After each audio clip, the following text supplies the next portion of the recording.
Hello Cancer, this video is for September, Sun, Moon or Rising Cancer. On the 2nd of September, there's going to be a full moon happening in your 9th house of higher learning and education. Here you're going to be wanting to let go of all the things that are stopping you from learning and exploring what you truly want to do. So yeah, you want to look at a deeper meaning of life. What is the purpose of life? What is the purpose of your life? You're exploring, like, why are the things that are happening? What does it tell me? It's wanting to do some deep soul searching and actually going on an internal spiritual journey of self and actually looking at spiritual things to basically get you to have a deeper understanding of the physical experience. So this is a very mystical time for you with that 9th house energy because the moon is going to be joining Neptune. So it's a time where you really want to feel like, I understand my purpose, or wanting to know your purpose, in between the two of actually like, what is my purpose? Why am I here? Or knowing your purpose and having the courage to move forward with it and learn what you want to learn in order for you to inspire others. So that's your full moon. And then on the 6th, you're going to have Mercury joining into your 4th house, which is a lot about communication when it comes to those people close to you. Really exploring what you want to say when it comes to those. Clearing the air, people that you house in your heart. The 4th house is you, Cancer, so it's your home, the people close to you, your close family relationships, the people that you speak to.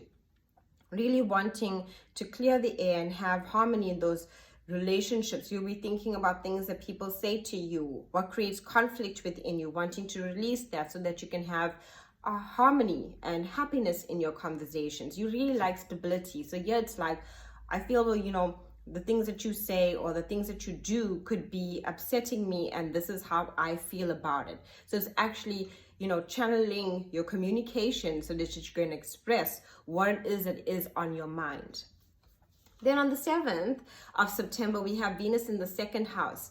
Here, you also want to be looking at, with Venus in the 2nd house, money. So money could be coming in. You could get basically a raise. It's a very positive time when it comes to money and, and also wanting to spend money. You could want to shop for something that you feel you deserve. You've been working so hard and now you feel like, this is something I need for me, and actually buying that special something for yourself. It's also a time where you want to value yourself.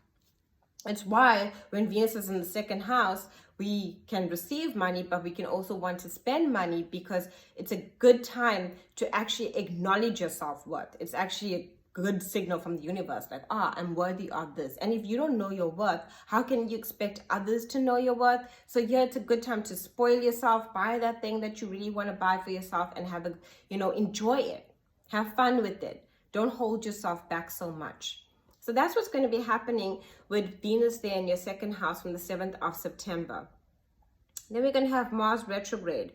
And Mars retrograde is going to be happening from the 9th of September till the 13th of November in your 10th house. Yeah, Mars is a plan of action. And it really says stop. So it's a plan of action, motivation, passion. You could feel like, I don't feel so passionate about certain things. And you can just feel like a sense of like apathy because things are changing so quickly. And what does it all mean?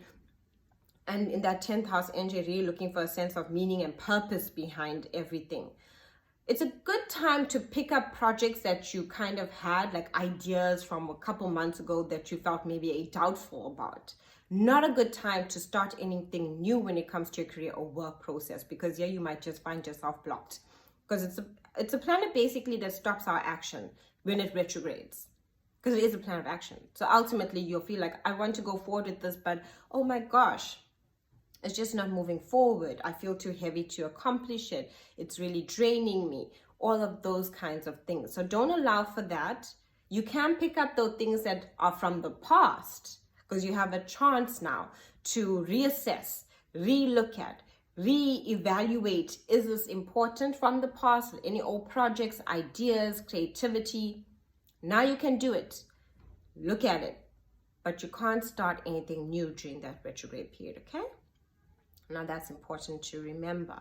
Then on the 17th, there's going to be a beautiful new moon, and this new moon will be in your third house.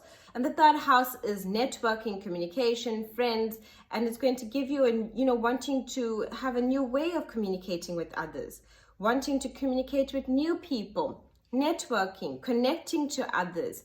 You feel like you want to feel mentally stimulated by your conversations, like feel like, when you walk away from that conversation, wow, that really made me think about that. That is what you'll want to be doing with that new moon, and you'll have lots of ideas coming through. It's a good time to calm your mind so that you don't feel over mentally stimulated, because with that energy, it can make you feel like, whoo, so much is going on in my mind. I don't know which way to go. So it's a good time to actually meditate, center the mind so that you actually can follow through on a single path. It'll be easier to handle. Okay, so that's going to be happening on the 17th of September.